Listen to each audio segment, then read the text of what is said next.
Last time we finished by talking about PIV and how they take two pictures. Each one of them would look to look something like this, and then they will analyze it to come up with those velocity vector, and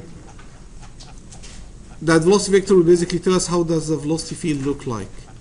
And then we said there is variation of that PIV. There is stereo PIV when they put two cameras, okay, and so that allowed them to get actually 3D velocity vector. And there is very fast PIV, or a PIV that doesn't just produce picture but produce actually two movies.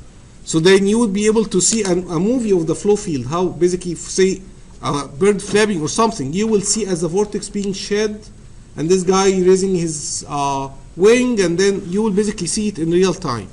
How could you tell, is it PIV or stereo PIV or cinema PIV? So if you see two cameras sitting 45 degree or 90 degree to each other, they are sitting or signal, that's stereo PIV. Having two cameras, one from the right and one from the left, that's not stereo PIV. He's probably having two cameras for two different things. Okay? So that's not stereo PIV. But now we have PIV or very fast PIV, or basically what they call cinema PIV. How could you tell whether this is super fast PIV or regular PIV? And we said it's the laser. Remember, if it's NDAG, that's the regular PIV. That's the one firing at 10 hertz, tuck, tuck, tuck. But if it's NDELF laser, we said that's the super fast laser. That's the one that's running at 10 kilohertz. So that would be not regular PIV, that's cinema PIV. Okay? Or sometimes they call it time resolved PIV. Alright? There's also other diagnostics that called, very important, called PLEF. P for planar, LEF for laser induced fluorescence. So they basically, using the laser light, they will make the molecules fluorespec, just like this. How we are getting that light? Well, there are neon particles that are fluorescing back. We excite them, they fluorespec, we see them. So in a flame, this is a picture of a flame. And we said that picture of the flame actually itself is very thin. Where the diffusion or the fuel is being mixed with the air, and that's in that small region between them. That's where the flame is. So in order to see that flame, for research and for basically just diagnostic in general, they would like to see a component in the flame that will fluoresce. That component is OH. Where OH would come from? If you are burning any hydrocarbon, CH4, C3H6, any hydrocarbon, C3H8, any hydrocarbon, there is H, and that H during the combustion will form first OH, and then the OH will grab another hydrogen and make H2O. But the hydrogen have to form OH during this long process of combustion. And so the OH, they can make it fluoresce by exciting it with a certain wavelength. Then he will fluoresce back at a certain color. And if you let the camera basically see nothing but this color that, say, it fluoresce back in the green or something, if you make the camera only see the green, you will see that fluorescence. If he's basically fluoresce back in red, you put a filter in front of the camera so that can only see the red. So everything else will disappear and only the red will show up. Right? So how can I tell that this is a PLEF? Because you will see basically two kind of colors. It's not PIV. PIV, that's when particles start basically to sparkle. That's PIV image. But when you see a flame like this, where you see this, the structure of the flame, that must be PLEF. Now whether it's OH PLEF or CH PLEF, they are different. They have different species that can make them fluoresce by exciting it at the right wavelengths. Each one of those components need a certain wavelength. It love it, it fluoresce back, and you can see it in different color. You will not be able to tell from the picture, but you just know that it's PLEF. Planar laser induced fluorescence. Right? So for example, acetone, for example, can actually also fluoresce. It needs ultraviolet light, and then it will fluoresce back, and you can see the acetone in the flow. All right. So this is a regular photography, right? This is what a flame look like under a burner or in a furnace. Okay.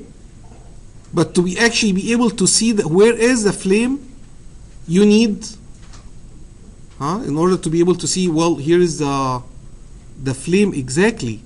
To make this show up, you need OH pleth. So this red color basically say we have the largest concentration of OH in that place. Right? And see, blue and blue, there is no OH, there is no OH. So the OH wouldn't exist in the fuel, wouldn't exist in the air. It only exists inside the flame, inside this very small. So that region would be over here. It would basically be that small place where the OH will live. We call those chemical.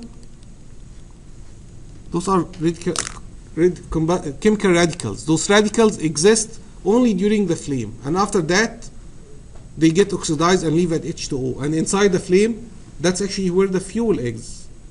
It's not OH, it's simply just CH4 if you are burning, say, natural gas. So OH will only exist in the place where the reaction actually happens. Right? Obviously, to get those velocity vectors, do you see all those black velocity vectors everywhere? To get this, you cannot get them with fluorescence. You have to do PIV.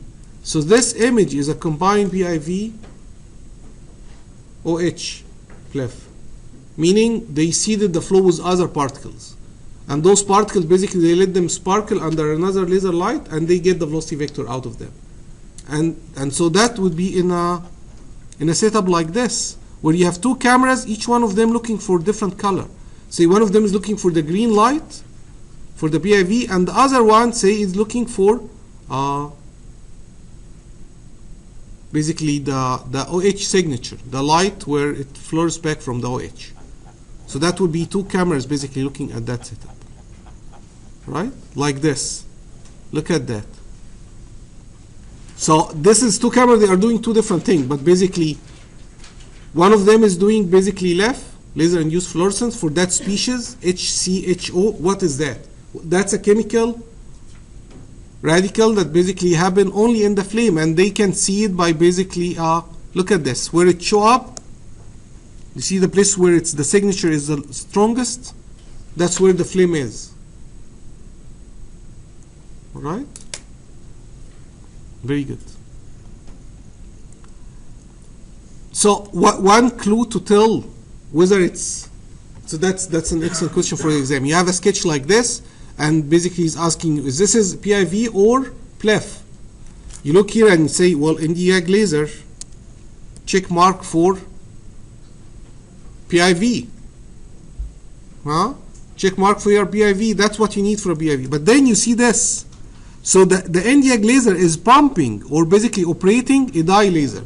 So that dye laser is basically a place where they actually have chemicals, and the laser light come in as, say, in any wavelengths, and he come out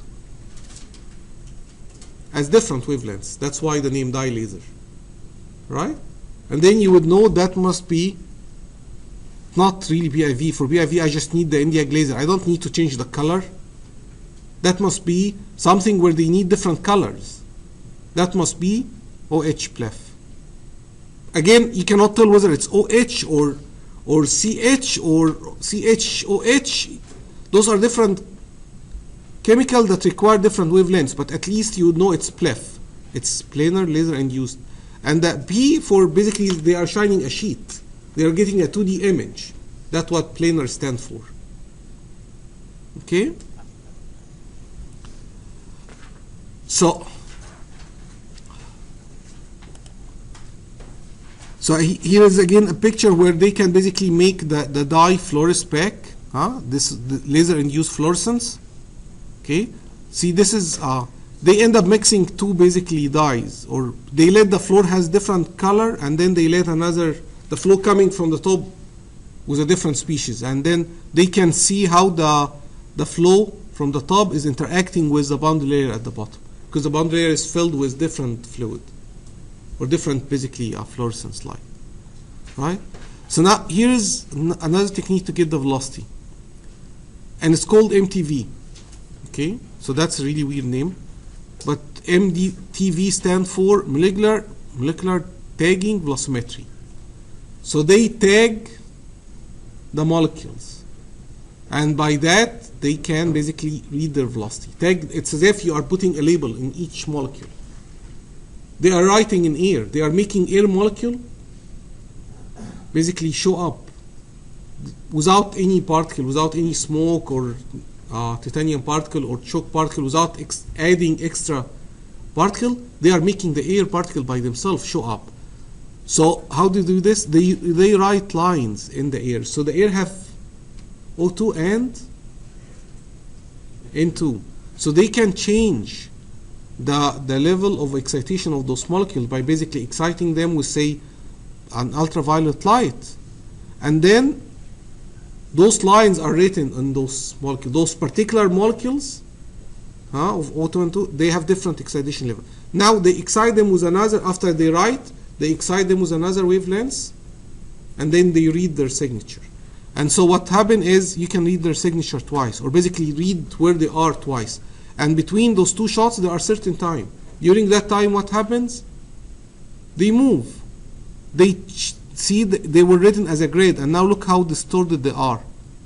So now the computer can look at those two images and basically figure out, look at this guy where he is right now. And he can get the velocity field. Right? So they can read the velocity field without seeding the particles, without any external seeding particles. Right? So the two pictures will look something like this, and that's what he's trying to say. That he was here and now he's there, there must be, he moved this way. This guy moved that way, this guy, and so he get the whole velocity field out of those intersection. Right? Does this make sense? So again, what will happen is I'll show you a picture like this and tell you, is this is MTV or PIV? And then you need to remember that, well, PIV, that's when they had smoke particle. So the picture should look like a cloud of particles. If I have a grid like this, that's molecular tagging velocimetry. Okay? So here's how the setup look like. And you can tell, see, they are trying to make the grid. See that writing laser, 193, that's ultraviolet. And so they are writing, and then they are basically reading the light by basically this, by that wavelength, 282. And then a camera is sitting here and basically read twice. It basically see where those particles are, or those lines, how they are moving between the two shots. Okay? Got it? So that's MTV. And here's an actual picture again. And there are different ways to excite those molecules, different mechanisms. People are still, I mean, this is not a commercial technique. I mean, you will not be able to find this in a company, a small company, but you may find it at GE, for example, in the research lab. When they really would like to see what's happening in their combustor, they may invest in something like this. Or the Air Force has this. Right? In the Air Force Research Lab, the lab next to me when I was working on my holography, they were actually having this. And you can see, like, it's really fancy because you have three lasers basically sitting to do this. All right? There is also, you can just get infrared signature by using an infrared camera. Then you will be able to see the temperature distribution inside your test section. And there are more fancy diagnostics, but it required large facility. This is Argonne National Lab. So actually, me and my student, we spent 1 week there. We stayed in that hotel here. They actually have a hotel next to their X-ray ring. So what happened here is that they generate very strong X-ray beam.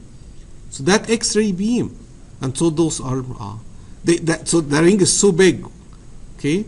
And so people there basically to move from one place to the other, they ride tricycles.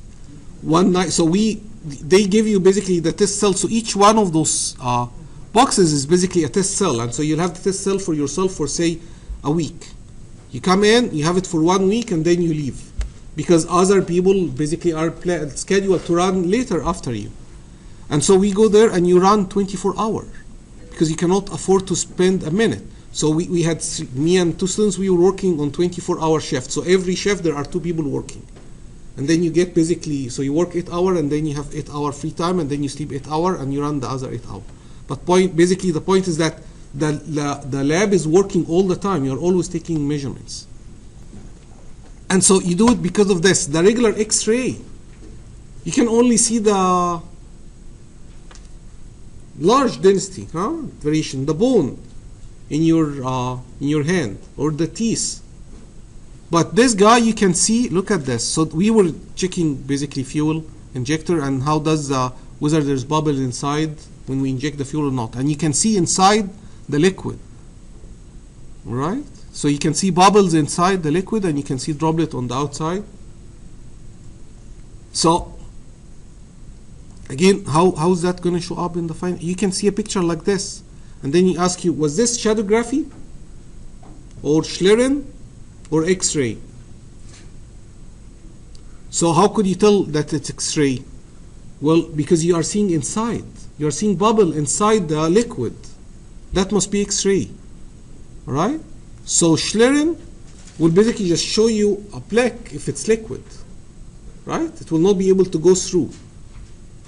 Schlieren can go through air, and you can see the wave, the different pressure wave and expansion wave, but it will not be able to go through liquid, right?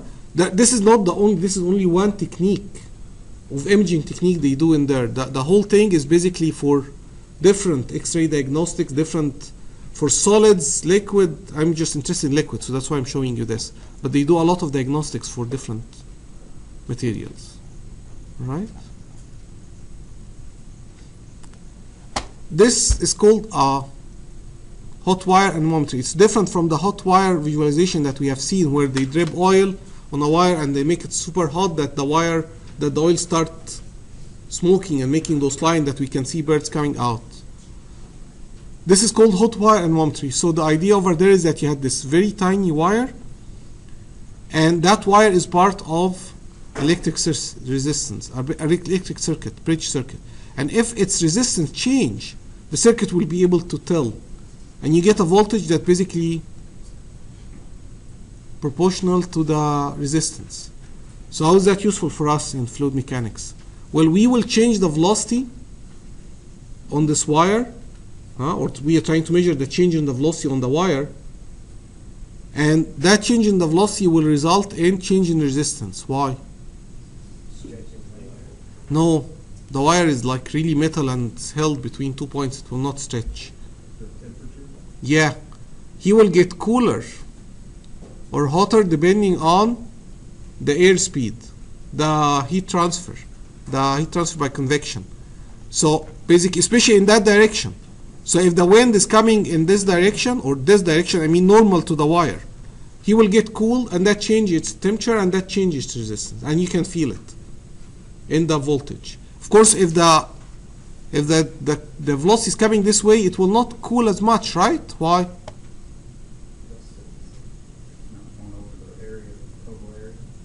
Well, it will go through the whole area, but the fact is, when it go here, the air get hot, and then he's not effective anymore too. But here, in this direction, or on top, is always fresh air coming at different parts, so it's really very effective in cooling it.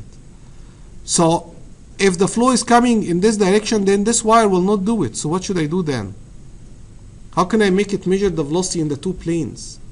Not just normal to the wire, but also parallel to the wire. Excellent. You put another one. You put 3-1 if you want to get basically 3D. You put 3 wires, and basically you'll be able to measure the velocity in 3D.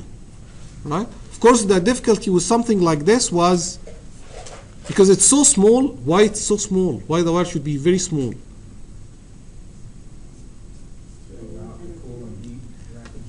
Excellent. Because of the response time, you want it to be so quick. You don't want the wind tunnel to change its velocity and then this guy wait 5 minutes before it show up. You want it to be instantaneously. Any small change in the velocity you want to see. So you make the wire so small. You make the wire so small, then any particles, any dust particles, anything in the air could cut the wire. Right? And those wires are so small people couldn't really see them. They actually used to have a microscope to see them. And so welding it under the microscope is really pain. It's really very hard. But when I was an undergrad student, that was like the state of the art. This was like, You know, this is how fluid mechanics lab are run. You have to have a hot wire anemometry. All right.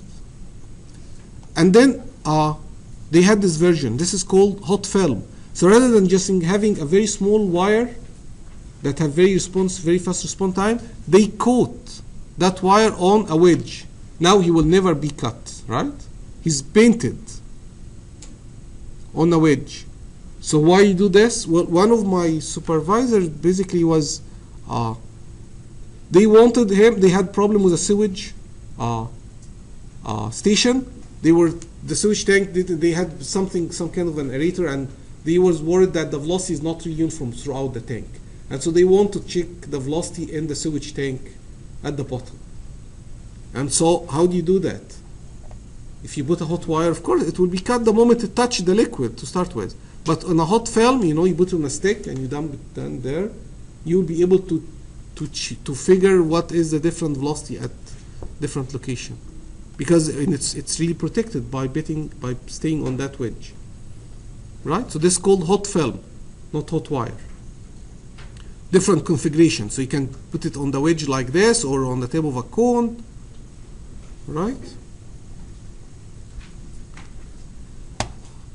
This is called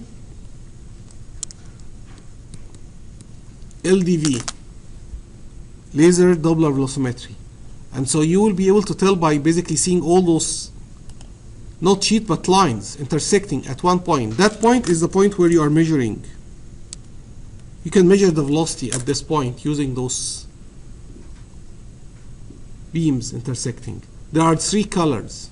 And so this system is like $150,000 because you need to generate 3 colors to start with, right? So you would have to have an argon an argon ion laser or basic continuous laser, a laser that's always there. The NDIAG laser is a pulsed laser. He's like tack tack tack tack tack tack. He's firing at 10 hertz, and the NDALF, which is tack tack tack tack like at 10 kilohertz, but still he's pulsing. The argon ion laser is basically continuous. It's always there. It's like your laser pointer. So the Heaney, that's our laser pointer, the Heaney laser. That's also continuous laser. I mean, you push the button and it's always there. You never never click. So you would have this argon ion laser, and then you feed a dye laser, change the color. You get 3 colors. And on those 3 colors, you basically generate 3 beams, 3 pairs of beams. So there are 2 each. So why you do this, or how do you measure the velocity by doing something like this? Can you invent that technique for me right now?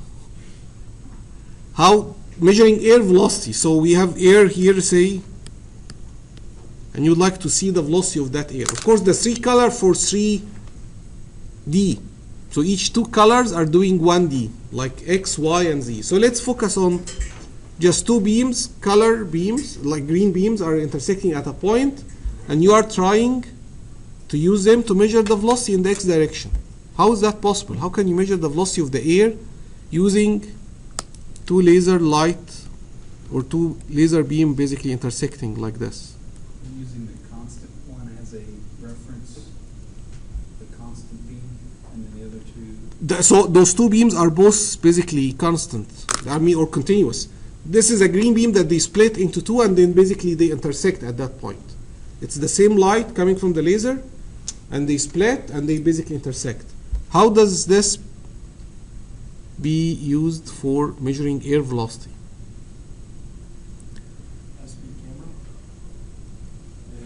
No, there is no camera. There's actually just a sensor that watch what happened at that spot. Is it determined they're going to intersect at different places based off of the wind direction or the wind path? Not really. Here's how it works. So you know the laser is different from this light. In what sense? It's monochromatic. It's have one wavelength. It's coherent light. It's doing this.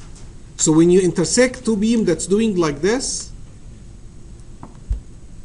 what could happen? They could add or subtract, whether they are in phase or out of phase. So imagine you add 2 beams of light and you end up with a dark spot. They eat each other if they are out of phase. Imagine that. Just like with the sound, you can also add two sound waves and basically kill each other. That's the idea of basically some of the mufflers, not the distributive muffler, but the reactive mufflers. They basically reflect the sound wave on itself, so that basically it's out of phase, and then it's damp itself basically. So when those two beams intersect with each other, you end up with this. Look at that. You get fringes, basically black, white, or green, black, green, black, green, black. And then the air will have particles in it. You have to add seeding particle to that air. Alright? So when the air comes with its particle, and those particles go through those spots are fixed in space. Those spots are always there. It's like a grid of light. Light, darkness, light, darkness. And then the particle come.